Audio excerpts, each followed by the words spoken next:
Coming up today, the team behind the team. Meet athletic trainers keeping baseball players of all levels in the game.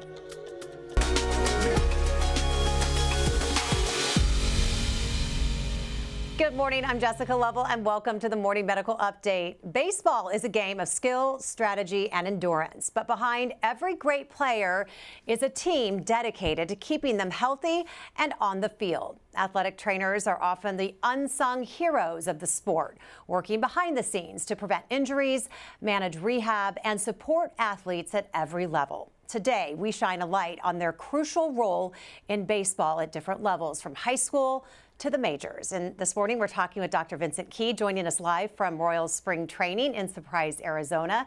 Dr. Key is head team physician for the Kansas City Royals and an orthopedic surgeon with the University of Kansas Health System. Also joining us from Surprise, right there next to him, Kyle Turner, the head athletic trainer for the Royals. Guys, good morning. Good morning. Good morning. Good to see you both. And of course, no one understands the importance of athletic trainers more than Dr. Key. And we're happy to have two more certified athletic trainers with us today. Joining me here in studio is Miles Wilcox, who is embedded at Blue Valley North High School in Overland Park. Good to have you right here with me. Thank you for having me. Thanks for being here. And on the collegiate level, Jeff Roberts works with Jayhawk athletes as part of Kansas Team Health. Jeff, where are you right now, by the way? Yeah, good morning, and happy to be here. I'm in Tempe, Arizona, getting ready for the KU baseball series at Arizona State this weekend. Awesome, awesome. Well, so good. Thanks for being up early with us. Well, before we talk about athletic trainers, let's show you exactly what they do. One Jayhawk pitcher is back on the mound after a quick surgery and a not so quick recovery process.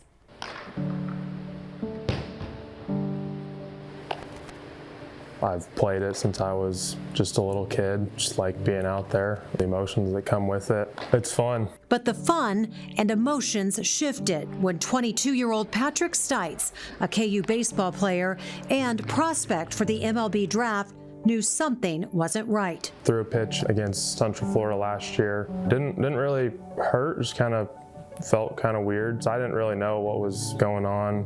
Rested for a little bit and then tried to throw again.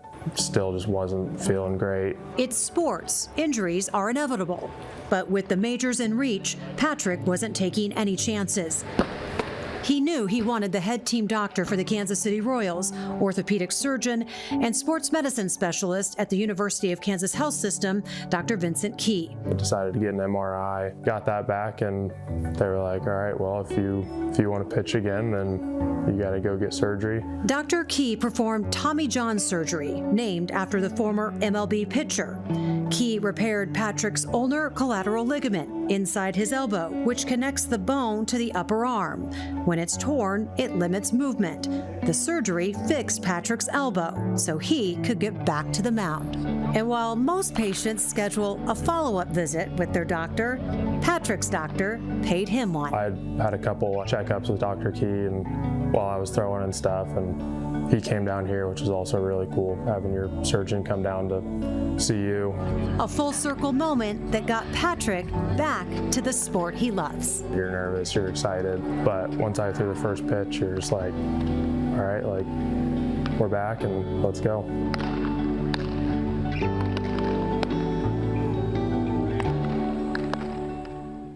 Jeff, I want to start with you. What does rehab exactly look like from Tommy John surgery? Yeah, very, very long process. Most individuals that suffer the Tommy John injury, the ulnar collateral ligament injury, take longer than a year to return to participation at a high level, and with appropriate surgical techniques in the hands of somebody like Vince, and then diligent efforts on the part of the student athlete and everybody that's involved in providing care to them, we were able to get Patrick back on the mound. He's just a little bit shy of 11 months post-operative right now, and he's already pitched in 4 games for us this spring. Kind of building his capacity up as the season progresses, but he's just doing fantastic. What does that recovery plan look like? How collaborative is it when it comes to like the coaches, the parents, and the athlete themselves? Yeah, it's crucial. I mean, certainly the student athlete is the most important. The patient is the most important part of that. But you know, the physician that does the surgery is crucial in, first and foremost, performing the operation and getting things squared away on that front, and then directing the care. And you know, I get to see Patrick every single day, so I get to provide care for him on days when he's having a great day. I get to provide care for him on days when he's not having a great day. I get to push him. I get to hold him back. I get to celebrate with him. I get to console him. You know, all the things that go along with that, you know, through early range of motion stuff, and then building strength, and then gradually as time progresses, reintroducing baseball related activities, so, you know, all the way up to him, you know, pitching as you see on the video there in games for us this spring. Yeah, you get to see the whole magic happen. I love that. Yes, ma'am. Dr. Key, fair to say you perform a lot of these surgeries. One of your specialties, I wouldn't say you do this in your sleep, but kind of. So why are pitchers in particular prone to needing Tommy John surgery? Kind of explain that. Well, I think a lot of it has to do with wear and tear over time. I mean, it's just like a tire. You know, your tire tread is better driving from Kansas City to Lawrence as opposed to driving from Kansas City to Los Angeles. So that has a lot to do with it. What's called their kinetic chain, meaning their shoulder, their scapula, and their lower half, and their core also has things to do with it. So it's an element of both. And the thing is that starting usually at about 13 years old, they have to get themselves ready to throw. It's just not a matter of just throwing. And everyone always concentrates on the elbow, but the elbow is usually a victim of everything else not being right. So that's what it is initially, is getting themselves ready to throw, getting their bodies ready to throw, and then also controlling the volume of how much they're throwing. Kyle, what's the difference, is there one, with a professional player rehabbing from Tommy John compared to maybe a college or high school player? Well, the obvious is the money associated with it. Yeah. But the body's the same. They're doing no different than we are at the major league level. Jeff's went through the same experience that we're going to go through with a number of our players. Chris Bubik is coming off his second year pitching after a Tommy John surgery this year, and he went through the same process. His was 14 months long, and last year he had to adapt and pitch out of our bullpen as part of the process.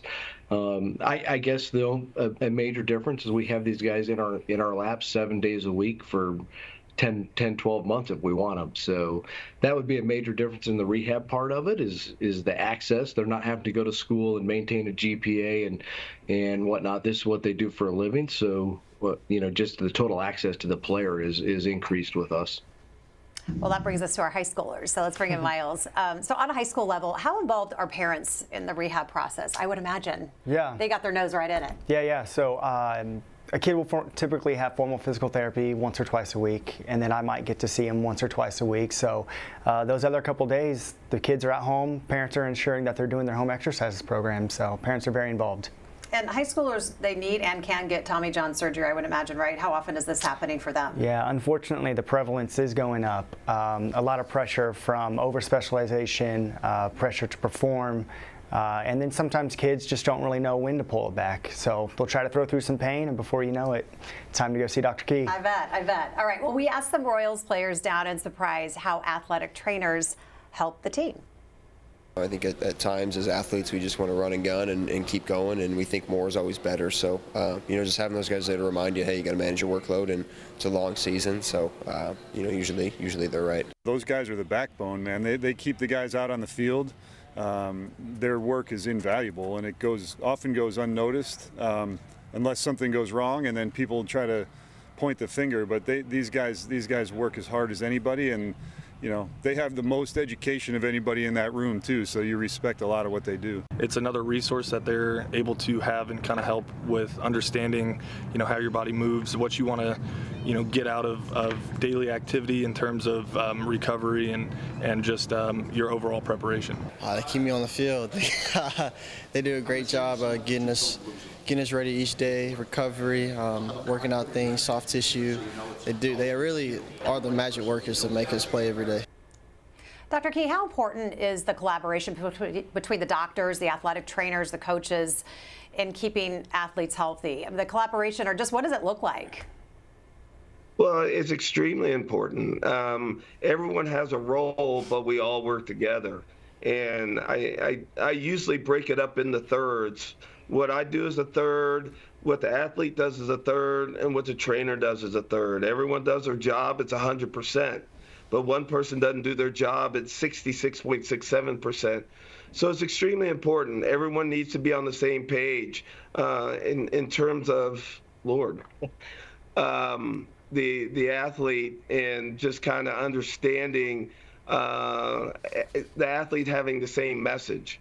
Whether it's from me, whether it's from KT, it's the same message. So that's extremely important in terms of how we treat the athlete. Kyle, can you give us a better idea of everything you do down there? We focus on rehab, but what else are you doing? Yeah, hopefully we're doing more prehab than rehab.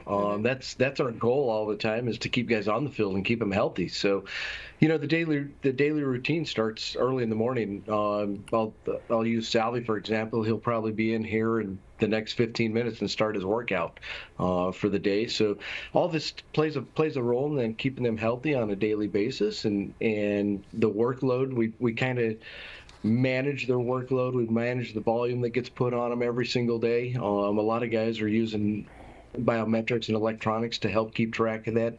So we're not just running them every single day. We're a little different than every other sport. We're going to play for the next 250 days when we get to spring training. So that overall outlook of a plan in place for these guys is very important on the front end, so that we are playing baseball in October and our main pieces are still playing. Do I dare ask when you get there in the morning and when do you leave? What do work schedules look like down there? I usually arrive around 5:30, and if I get home before 6 or 6:30, it's a miracle. Dr. Key, same thing? No, KT, I'm old, so I can't come in like he does. I usually get in at about 7:30, 8 o'clock.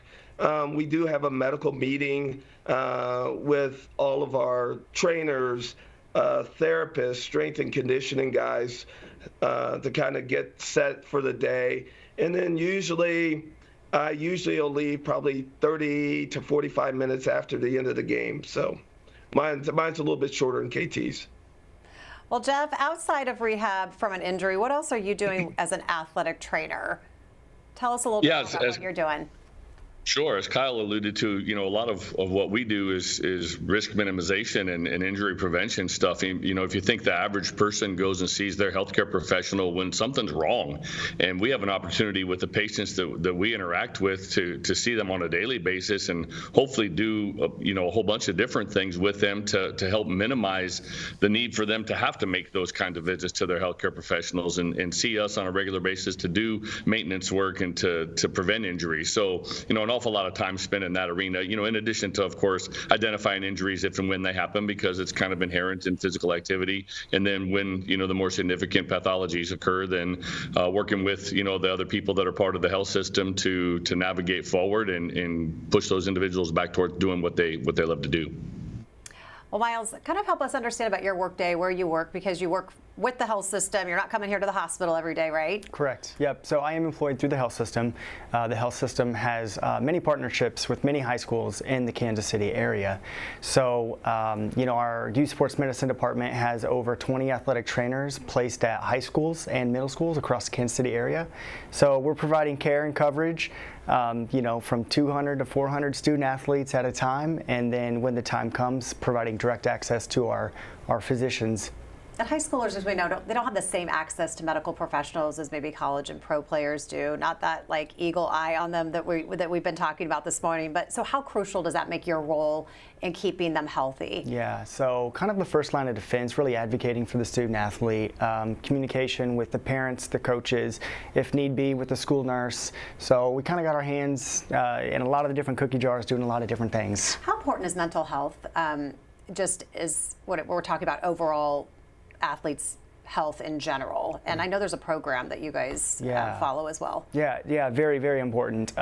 Pretty fortunate because the hospital does a lot of training with us, QPR training, and a lot of the school districts are also implementing a lot of mental health training for the coaches and the staff. So a lot of awareness, we're well prepared and we're well equipped.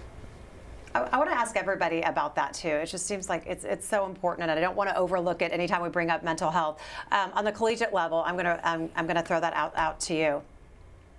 Yeah, I think every single day there's a mental health component to my interactions with the student athletes. You know, asking them how they're feeling, how they're doing. You get to know them pretty well. You know, when we travel, we're on the road right now. When we left on Monday, and we won't get back until Sunday night. So you get to know their mannerisms, and you can kind of tell if somebody's having a bad day and if something's going on in, you know, their family life or their home life or with their girlfriend or with their roommate or something like that. So, you know, being able to navigate forward and kind of help them, you know, rise above some of the challenges and obstacles that present, you know, in everyday life is inherent to the role, and it's a really important part of the interpersonal relationships between myself and the patients that I'm taking care of.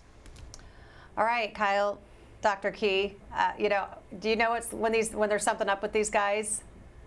And do you know do you do the check-ins?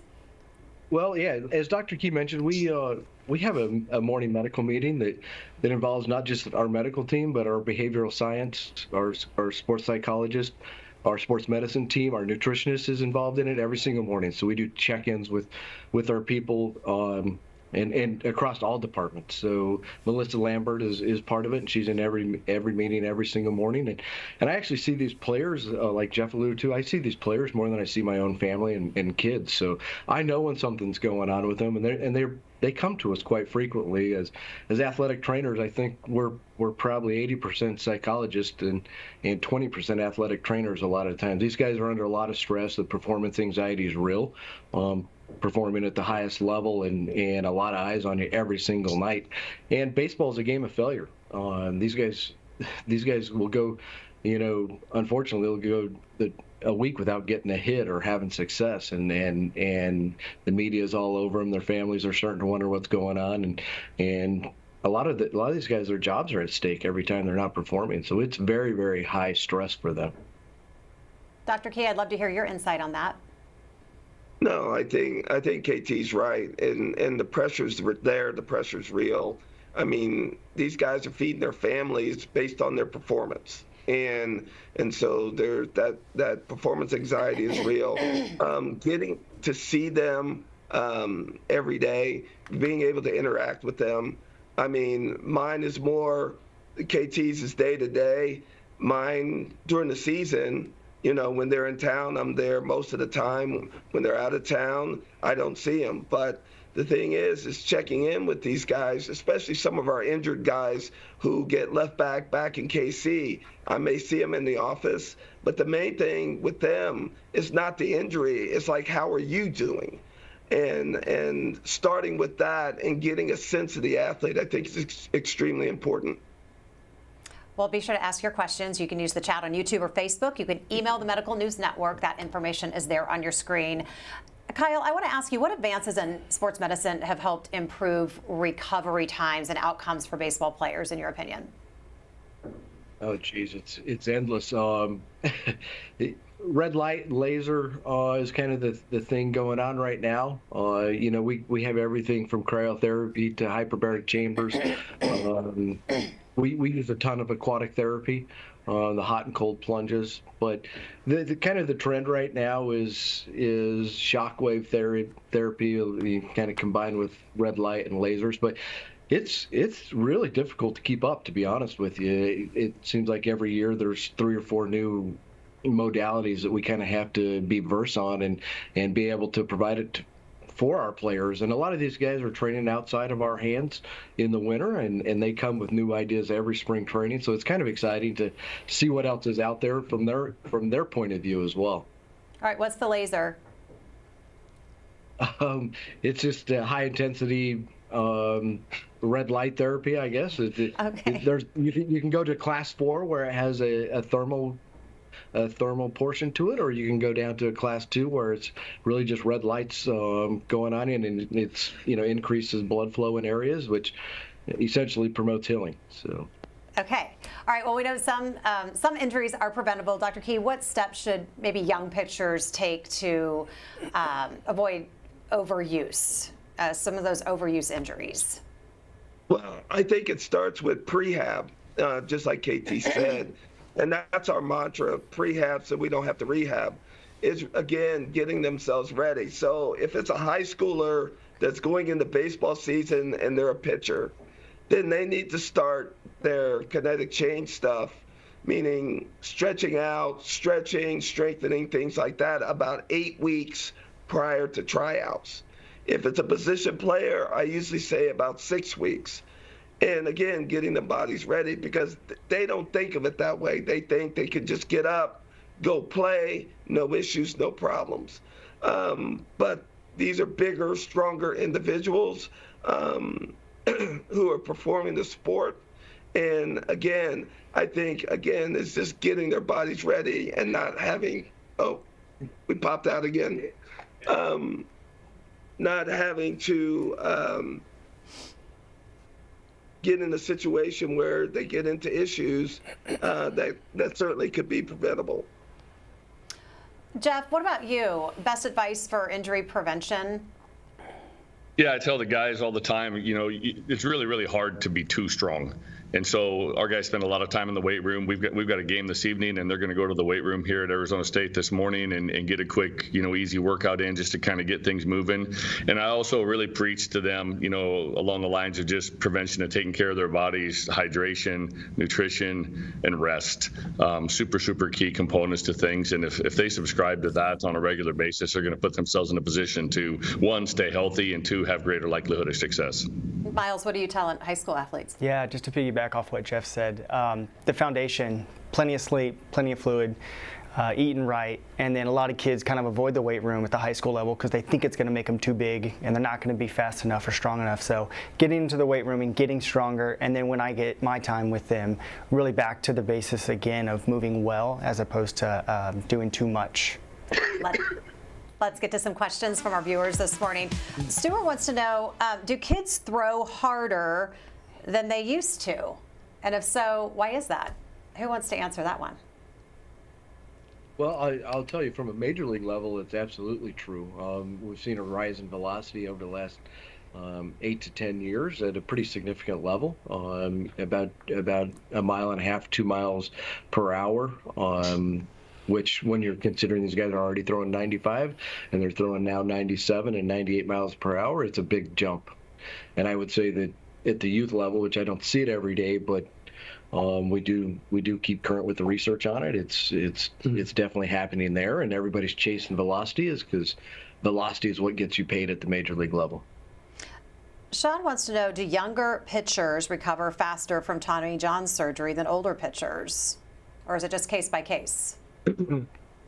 I think it's case by case, but in general, no. Humans are humans, no matter if they're 14 or 24. I think the thing is access to rehab. Again, when you got a 16, 17-year-old kid coming back from a reconstruction, again, they're only seeing the therapist once or twice a week. They may see their trainer another once or twice, and that's it. At the college and professional levels, they're seeing them every day. So the healing is the same. It's the functionality that may be better or quicker at the collegiate and the professional level than the high school level. Amy wants to know, what would baseball look like without athletic trainers in the mix? Well, unfortunately, we have that now. That happens in youth sports, and it happens at a lot of places in the high school level where there isn't a certified athletic trainer available on a regular basis for those young players to have access to and to ask questions of and to receive care from. So it's happening now, and when one of those individuals that doesn't have access to a certified athletic trainer suffers an injury, then the question becomes who's managing that and who's guiding that process, and are the right things being done or are mistakes being made? So, Jeff, I would just want to ask you, what do you want the big takeaway today to be for those listening and watching? What's the big takeaway today? Yeah, I tell our guys all the time, our initial meeting when I introduced myself to them this year, I was like, don't let little things become big things. So if there's something's going on, you start to feel something wherever that is within your body, even if it's not, a quote unquote injury per se, let's attack it right away. Let's deal with it so that it doesn't have the opportunity to progress, become something that impacts the ability to do what they do and their time on the field. All right, Miles, what's the big takeaway? Yeah, I think the biggest thing is access to care. Athletic trainers are everywhere these days, and a lot of people don't know that. So for anybody at the high school setting, there's more than likely an athletic trainer there. So get in touch with your administration or, come and find us and let us help however we can.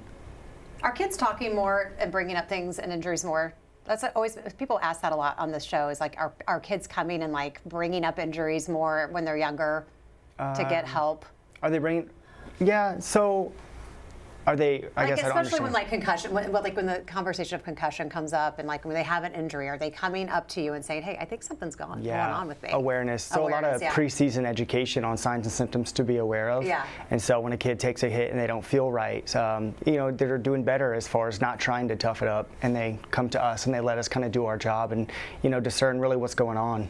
And get checked out. Yeah, and get checked out. Okay, all right, let's do it. All right. Guys, out in surprise. Kyle, what's the big takeaway today?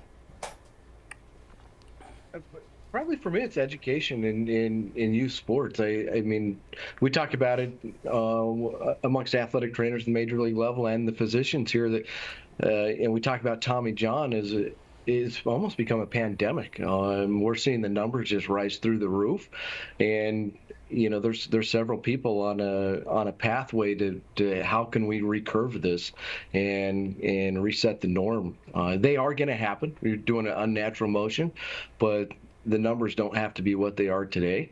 So the takeaway is, continue on the path of how do we educate the public and the youth sports and the parents in volume control and velocity control and really, and I'll get into the baseball side of it, is we want guys to have command over velocity. If the velocity is a byproduct of being mechanically sound, and if you can do that, you can prevent a lot of injuries. Dr. Key, what's the big takeaway today? I think I concur with all the guys. I think education is key. And the big thing what KT just said is command over velocity. A lot of people, that's all they see because that's all you look at. And the thing is, if you can teach a kid how to pitch, they'll be a lot better off. The velocity will come with time. But educating the parents, educating the coaches, and learning from everyone. I've learned from this guy more than anyone. Between him and Nick Kinney and all these guys, I mean, we've all been together for about 15 years. So education is key for everyone, but especially for the parents, coaches, for the betterment of the athlete. All right, guys, thanks so much. Well, hopefully we'll see you back here in postseason. Sure thing. That's the goal. That's always the goal. Thanks, guys. Appreciate you. Thanks to all of our guests today, and thanks to our guests for being here with us. Have a great weekend, and we'll see you back here on Monday.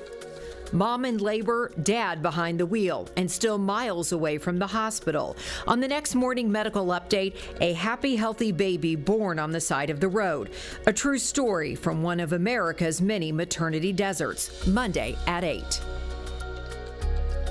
Subscribe to our morning medical update and Open Mics with Dr. Stites podcast. Now everywhere podcasts are available.